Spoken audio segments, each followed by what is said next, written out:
எல்லாம் அல்ல அல்லாஹ்வின் நல்லடியார்களே, அன்பார்ந்தவர்களே, கண்ணியமிக்கவர்களே, பொதுவாக இந்த உலகத்துல நாம வாங்குகிற ஒவ்வொரு பொருட்களுக்கும் ஒவ்வொரு எடை அளவு உண்டு.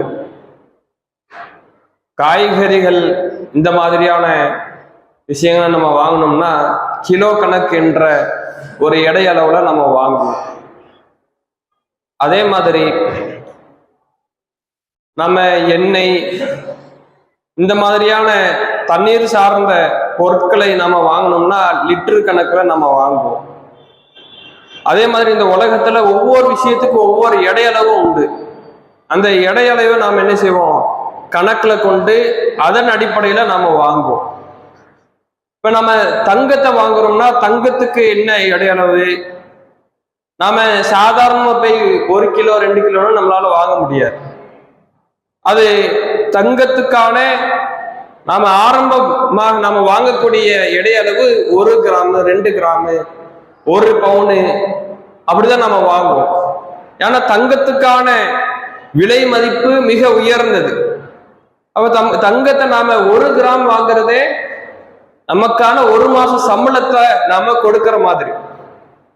அப்போ ஒவ்வொரு இதுக்குமே எடையளவு மாறும்.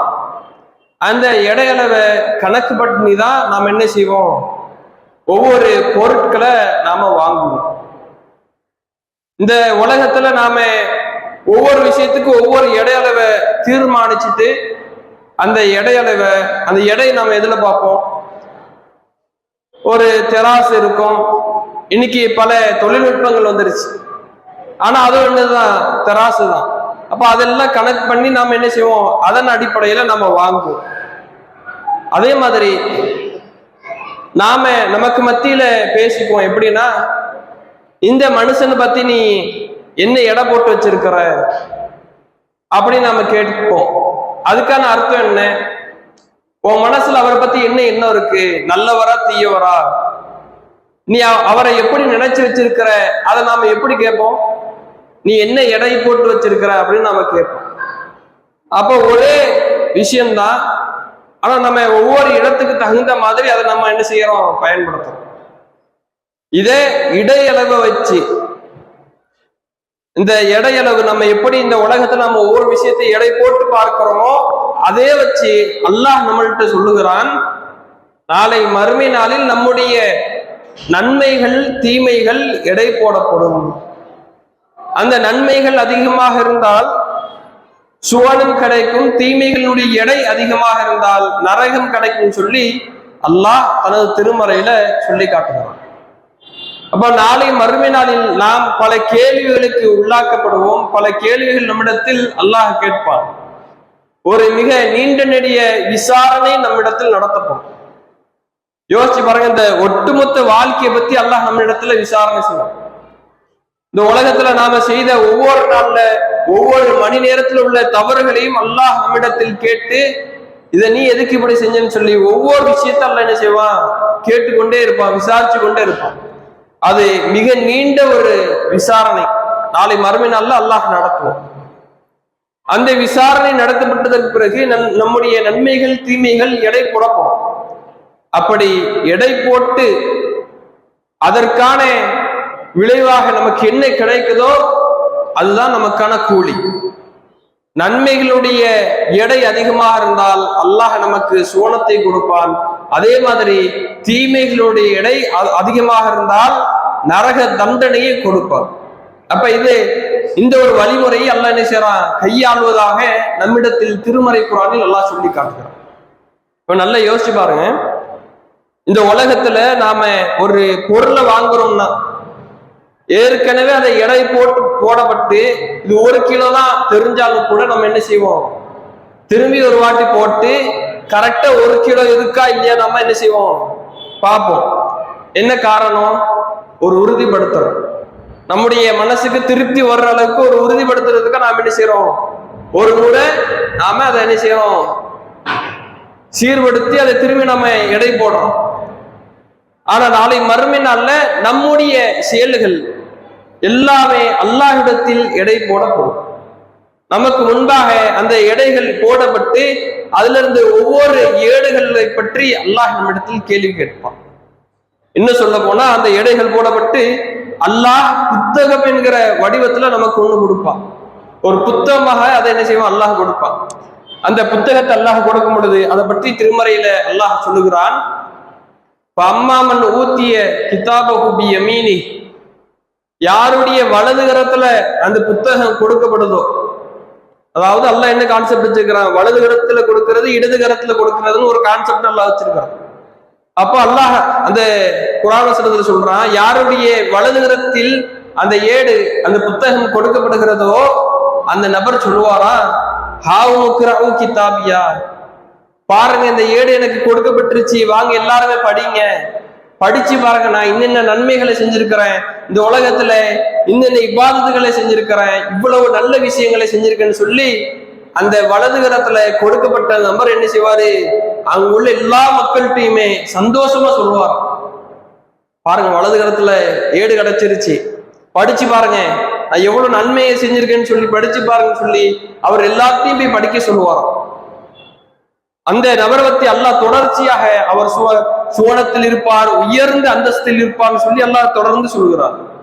தொடர்ந்து சொல்லிவிட்டு அடுத்ததான் அல்லாஹ் சொல்கிறான், ஃபம்மா மன் ஊத்திய கிதாபஹு பிஷிமாலி, அதே மாதிரி யாருடைய புத்தகம் யாருடைய ஏடு இடது கரத்துல கொடுக்கப்படுகிறதோ அவர் சொல்லுவாராம், யாலை தனி லம் ஊத்த கிதாபியா, இந்த புத்தகம் எனக்கு கொடுக்கப்படாமலே இருந்திருக்கணுமே, அல்லாஹ் எதுக்கு இந்த புத்தகத்தை கொடுத்தான், எவ்வளவு தீமைகள் எழுதப்பட்டிருக்கு, எவ்வளவு பாவத்தை இந்த உலகத்தில் நான் செஞ்சிருக்கிறேன், ஒமா அதலியமா ஹிசாபியா என்று என்னென்ன கேள்விகள் அல்லாஹ் கேட்க போறானோ தெரியலையே அப்படின்னு சொல்லி புலம்பிக் கொண்டு இருப்பார்.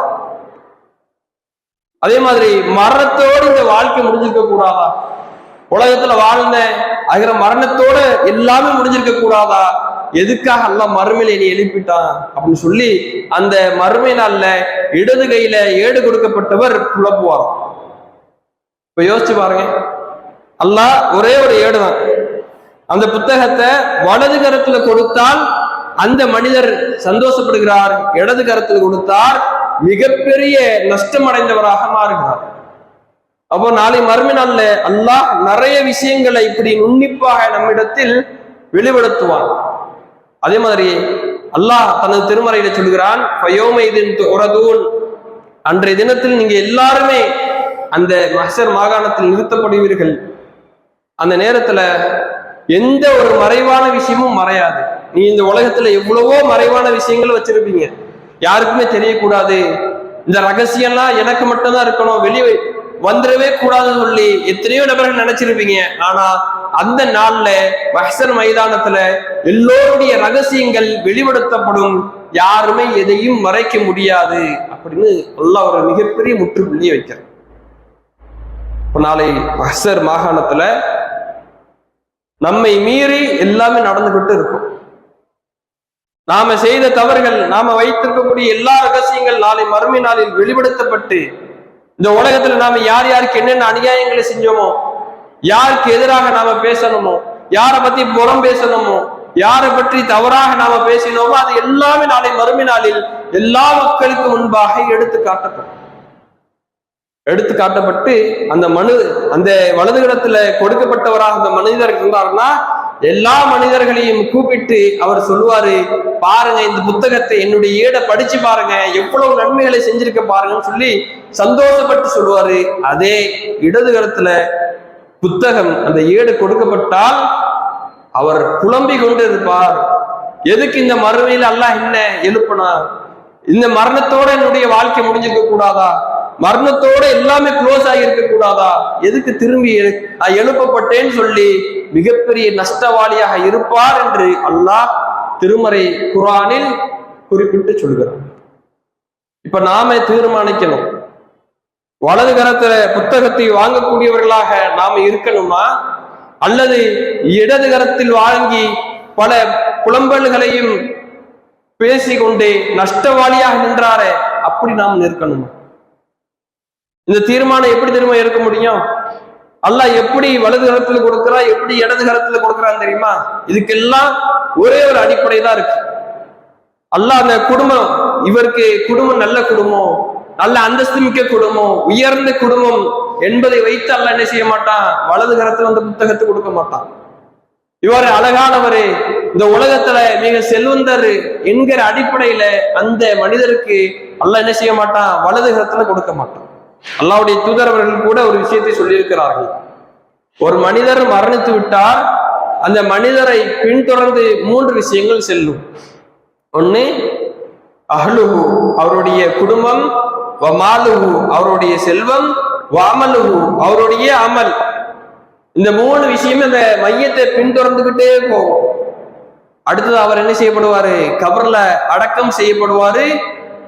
குடும்பம் செல்வம் எல்லாம் என்ன செய்யப்படும், அப்படி திரும்பிடும். அமலுஹு, அவருடைய அமலில் அப்படியே அவருடன் எஞ்சிருக்கும் அப்படின்னு சொல்லி அல்லாஹ்வுடைய தூதர்கள் சொல்லுகிறார்.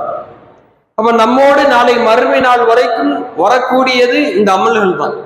இந்த அமல்களை அல்லாஹ் என்ன செய்வான், இந்த அமல்களை வைத்துதான் இடை போடுவான். இடை போட்டு விட்டு அந்த இடையினுடைய நன்மைகள் அதிகமாக இருந்தால் அந்த புத்தகத்தை வலதுகரத்தில் வழங்குவான். அதே அந்த அமல்கள் குறைவாக இருந்தால் இடதுகரத்தில் அல்லாஹ் அந்த ஏட்டை கொடுப்பான்.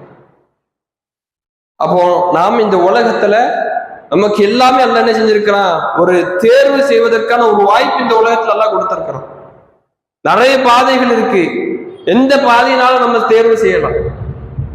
அல்லாஹ் இந்த உலகத்துல நமக்கு விருப்பப்படுறதுக்கு ஒரு வழி அல்லாஹ் ஏற்படுத்தி கொடுத்திருக்கிறான். நிறைய பாதைகள் இருக்கு, நம்முடைய கண்களுக்கு குளிர்ச்சி தரக்கூடிய பாதைகள் இருக்கு, கஷ்டம் நிறைந்த பாதைகள் இருக்கு. இப்படி பல பாதைகள் நிறைந்திருக்கக்கூடிய இந்த உலகத்துல நாம எதனால தேர்வு செய்யலாம். ஆனா அதுக்கான கூலி, அதற்கான பிரதிபலன்களை நாம் இந்த உலகத்துல பார்க்க முடியாவிட்டாலும் நாளை மறுமை நாள்ல அல்லாஹ் நம்மள்கிட்ட காட்டும். ஏன்னா நாளைக்கு மறுமை நாள்ல இந்த தேர்வு நாளைக்கு மறுமை நாள்ல இருக்காது. சொர்க்கம் நரகம் நீ எப்படினாலும் போகணும் அல்லாஹ் விட மாட்டான். சோனத்துக்கு போனோம்னா போ, நரகத்துக்கு போனோம்னா போ என்ற தேர்வு நல்லா விட மாட்டான். உலகத்துல தேர்ந்தெடுப்பதற்கான ஒரு வாய்ப்பு உன்கிட்ட கொடுத்தேன், அந்த தேர்வுல நீ வெற்றி பெற்றால் சோனத்துக்கு கண்டிப்பா போகணும். அதே இந்த உலகத்துல தேர்ந்தெடுப்பதற்கான வாய்ப்பு கொடுத்து நீ சரியான வழியை தேர்ந்தெடுக்கவில்லை என்றால் நரகத்துக்கு தான் நீ கண்டிப்பா போகணும் அப்படின்னு நாளை மறுமை நாள்ல அல்லாஹ் நிர்மதிப்பான். நாளை மறுமை நாள்ல நாம தேர்வு செய்வதற்கு நம்முடைய விருப்பத்திற்கு எந்த ஒரு இடமும் இருக்காது. அப்ப இந்த உலகத்துல நாம தேர்வு செய்வதற்கான வாய்ப்புகள் நாம் கொடுக்கப்பட்டிருக்கும். நமக்கு நேரங்கள் இருக்கும்போது அமல்களையும் செய்யலாம், அந்த நேரத்தை வீணும் அடிக்கலாம். இப்ப நாம தான் தேர்ந்தெடுக்கணும். அமல் செஞ்சு நாளை மறுமை நாள்ல சுவனத்தினுடைய பாதையில் அல்லாஹ் செலுத்தக்கூடிய நபர்களாக நாம இருக்க வேண்டுமா, அல்லது சோம்பல் பட்டு நன்மைகளை செய்யாமல் அந்த நேரத்தை வீணடித்து அந்த நேரத்தை பிரயோஜனமாக கழிக்காமல் நாளை மறுமை நாளில் நரகத்தில் தள்ளக்கூடிய நபர்கள்ல நாம ஆகணும். இதெல்லாம் நாம யோசிக்கணும். இந்த உலகத்துல நாம செலவழிக்கக்கூடிய ஒவ்வொரு நேரங்களையும் நாம சிந்திக்கணும். அதே மாதிரி நாம அதிகமான நன்மைகளை செய்வதற்கான முயற்சிகளை நம்முடைய வாழ்க்கையில செய்யணும். ஆனா நமக்கு மத்தியில நன்மைகள்னா ஒரு வரையறைக்குள் அடங்குது. எப்படி? தொழுகைனா நன்மை, நோன்புனா நன்மை, ஜக்காத்துனா நன்மை, ஹஜ் செஞ்சா நன்மை கிடைக்கும், உம்ரா செஞ்சா நன்மை கிடைக்கும்னு சொல்லி நாம ஒரு வட்டத்துக்குள்ள இந்த நன்மையை அடக்க பார்க்கிறோம். ஆனா அல்லாஹ் அப்படி அடக்கவில்லை. எந்த அளவுக்கு நமக்கு நன்மைகள் கிடைக்குது தெரியுமா? சின்ன சின்ன விஷயங்களுக்கு உட்பட நமக்கு நன்மைகள் கிடைக்குது. உதாரணத்துக்கு சொன்னோம்னா, நான் இன்னொரு நபரை சந்திக்கிறோம்னா, நாம இன்னொரு நபரை சந்திக்கும் பொழுது புன்னகையோட சிரித்த முகத்தோட சந்திச்சா கூட அல்லாஹ் நன்மைகளை தாரும். அதே மாதிரி சலாம் சொன்னால் அல்லாஹ் நன்மைகளை தாரும். இதை கூட விடுங்க, கை கொடுக்கிறோம்ல, முசாஃபஹா என்கிற கை கொடுக்கிறோம் தெரியுமா? கை கொடுத்தால் கூட அல்லாஹ் நன்மைகளை கொடுக்கிறான். யோசிச்சு பாருங்க. இதெல்லாம் நம்ம சாதாரணமா செய்யற விஷயம். ஒருத்தரை பார்த்தோம்னா சிரிப்போம், அதுக்கெல்லாம் நன்மையை பதிவு செஞ்சுக்கிட்டு இருப்போம். வானவர்கள் நன்மைகளை எழுதி கொண்டிருப்பார்கள். சலாம் சொல்லுவோம், வானவர்கள் நன்மைகளை பதிவு செஞ்சுக்கிட்டு இருப்பாங்க. கை கொடுக்கிறது, சாதாரண நம்ம எல்லா மக்களை பார்த்தாலும் கை கொடுப்போம். அதுக்கு வானவர்கள் நன்மைகளை எழுதி கொண்டிருப்பார்கள். யோசிச்சு பாருங்க, சின்ன சின்ன விஷயங்களாக இருந்தாலும் அதற்கான நன்மைகள் மிக பெரியதாக இருக்கு. சின்ன சின்ன விஷயங்களுக்கும் அல்லாஹ் நன்மையை ஏற்படுத்தி வைத்திருக்கிறோம்.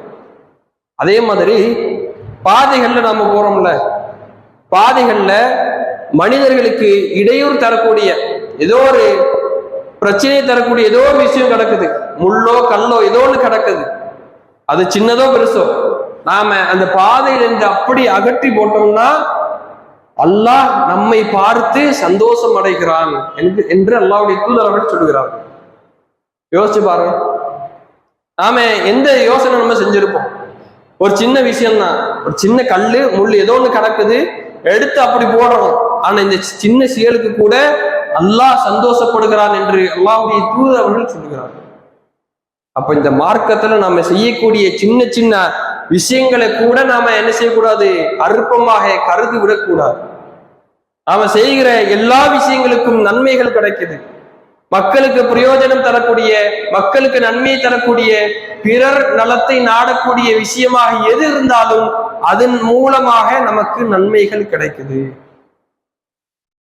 அது மட்டும் இல்ல, நமக்கு ஒரு சின்ன, நமக்கெல்லாம் தெரிஞ்ச ஒரு சின்ன வாசகம் தான், அந்த வாசகத்தின் மூலமாக நாளை மறுமை நாளில் அல்லாஹ் நம்மை சுவனத்திற்கு கொண்டு செல்வதற்கான ஒரு மிகப்பெரிய வழிவகையை அந்த சின்ன வாசகம் அமைக்கணும். முதல்ல அதுக்கான செய்தியை சொல்றேன், அதுக்கப்புறம் அந்த வாசகம் நான் சொல்றேன். நாளை மறுமை நாள்ல ஒரு அடியார் எழுப்பப்படுவார். எழுப்பப்பட்டு அல்லாஹ்விடத்துல நிறுத்தப்பட்டு அவருக்கு முன்பாக எல்லா ஏடுகளுமே விரிக்கப்படுமா. நன்மைகளுக்கான ஏடுகள் விரிக்கப்படுமா, தீமைகளுக்கான ஏடுகள் எல்லாமே விரிக்கப்படுமா. எல்லா விஷயங்களும் அவருக்கு முன்பாக இருக்கும். அவர் உலகத்துல செஞ்ச எல்லா விஷயங்களுமே இருக்கும், நன்மைகள் தீமைகள் எல்லாமே இருக்கும். அப்படி இருக்கும்போது நன்மைகளுடைய ஏடுகளை விட தீமைகளுடைய ஏடுகள் அதிகமாயிரும். இப்ப என்னது, நன்மைகள் குறைஞ்சு தீமைகள் அதிகமா இருக்கு. அப்ப அல்லாஹ் கேட்கிறான், நீ இதுல ஏதாவது மறுக்கிறியா? இதை நான் செய்யவே இல்லை, இதை யாருல இப்படி கொண்டு வந்தேன்னு சொல்லி ஏதாவது மறுக்கிறியான்னு அல்லாஹ் கேட்பான். இப்ப அந்த மனிதர் சொல்லுவான், இல்லை இறைவா, இது எல்லாமே நான் செஞ்சதுதான், எல்லாத்தையும் நான் ஒத்துக்கொள்கிறேன் அப்படின்னு அந்த மனிதர் சொல்லுவான். மீண்டும் அல்லாஹ் கேட்பானா, உனக்கு சுவர்க்கத்துக்கு போறதுக்கு ஏதாவது காரணத்தை வச்சிருக்கிறியா? இப்ப நன்மைகள் குறைஞ்சிருச்சு, தீமைகள் அதிகரிச்சிருச்சு, வேற ஏதாவது காரணம் வச்சிருக்கியா சுவனத்துக்கு போறதுக்கு? ஏதாவது நன்மைகளை உலகத்துல செஞ்சிருக்கிறியா அப்படின்னு கேட்கும்போது அந்த மனிதர் திரும்பி சொல்லுவாராம், லாயா ரப்பி, எந்த நன்மை நீ எல்லாமே இங்க காட்டிட்ட, எல்லாத்தையுமே இங்க எடுத்து போட்டுட்ட, இதற்கு பிறகு நான் எந்த நன்மையை செய்யல, இது நான் செஞ்ச எல்லா விஷயங்களுமே இங்க எனக்கு முன்னாடி இருக்குன்னு சொல்லி அந்த மனிதர் சொல்லுவான். அல்லாஹ் சொல்லுவானா, நீ இன்று தினத்தில் எந்த அநீதிகளுக்கும் உள்ளாக்கப்பட மாட்டாய், நீ இன்னொரு நன்மை செஞ்சிருக்கிற, அந்த நன்மை நீ மறந்துட்ட அப்படின்னு சொல்லி அல்லாஹ் சொன்ன உடனே ஒரு ஏடு அவருக்கு முன்பாக வருமா. அந்த ஏடு அல்லாஹ் என்ன செய்வான், ஒரு தராசுல வச்சிருவான். தராசுல ஒரு சைடு அந்த ஒரே ஒரு ஏடு மட்டும்தான் அந்த ஏடு இருக்கும். இன்னொரு தராசுல என்னது, எல்லா தீமைகளும் இன்னொரு இடத்துல அல்லாஹ் வச்சிருவான். இப்ப எடை போட்டு பார்க்கும்போது எல்லா தீமைகளையும் வைத்த அந்த தராசு என்பது குறைந்து, நன்மைகள் அந்த ஒரே ஒரு இது வச்சேன் தெரியுமா, அல்லாஹ் ஒரே ஒரு அட்டையை வச்ச ஒரே ஒரு ஏடுக்கு, அந்த ஏடு எல்லா தீமைகளை விட அதிகமான எடையுடையதாக இருக்கும் அப்படின்னு சொல்லி அல்லாஹ்வுடைய தூதர்கள் சொல்லுகிறார்கள். அப்படி அந்த ஏட்டுல என்ன இருக்குன்னு தெரியுமா? நமக்கெல்லாம் தெரிஞ்ச வாசகம் தான், அஷ்ஹது அல்லா இலாஹ இல்லல்லாஹ், அல்லாஹ்வை தவிர வேறு எந்த இறைவனும் கிடையாது என்று நான் சாட்சி சொல்கிறேன், அஷ்ஹது அன்ன முஹம்மதன் அப்துஹு வ ரசூலுஹு.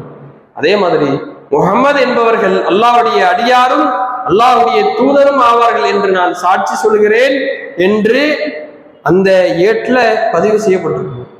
இந்த வாசகம் ஒரு மனிதனுடைய மர்ம வாழ்க்கை அப்படியே மாத்திருச்சு. யோசிச்சு பாருங்க, அந்த மனிதனுடைய நிலை எப்படி இருக்குன்னு யோசிச்சு பாருங்களேன். நன்மைகள் குறைஞ்சிருக்கு, தீமைகள் அதிகமா இருக்கு. அந்த நேரத்துல அவருடைய மனநிலை எப்படி இருக்கும்? தீமைகள் அதிகமா இருக்க, நரகத்துக்கு போக போறோம், நரகத்தினுடைய தண்டனை நமக்கு கிடைக்க போகுதுன்னு சொல்லி மிகப்பெரிய ஒரு நஷ்டவாளியாக நின்ற அந்த சூழ்நிலையில இந்த ஒரே ஒரு வாசகம் தாங்க, இந்த ஒரே ஒரு வாசகம் அவர் அப்படியே சூனத்திற்கு அழைத்து சென்று விட்டதுன்னு சொல்லி அல்லாஹ்வுடைய தூதரவர்கள் சொல்லியிருக்கிறார். இப்போ யோசிச்சு பாருங்க, இந்த உலகத்துல நாம சொல்லுகிற செய்கிற சின்ன சின்ன விஷயங்கள் நாளை மறுமை நாளில் மிகப்பெரிய ஒரு பிரதிபலனை நமக்கு கொண்டு சேர்க்கும். அப்ப அந்த அடிப்படையில எந்த ஒரு விஷயத்தையும் நாம அற்பமாக கருதாமல் எல்லா விஷயங்களின் மூலமாக நமக்கு அல்லாஹ் நன்மையை தருகிறான். நாம செய்கிற சின்ன சின்ன நல்ல விஷயங்களுக்கும் அல்லாஹ் மறுமையில நன்மையை தருவான் என்கிற எண்ணத்தில் நாம் செய்தால் நிச்சயமாக அதற்கான கூலியை அல்லாஹ் நமக்கு தருவான்.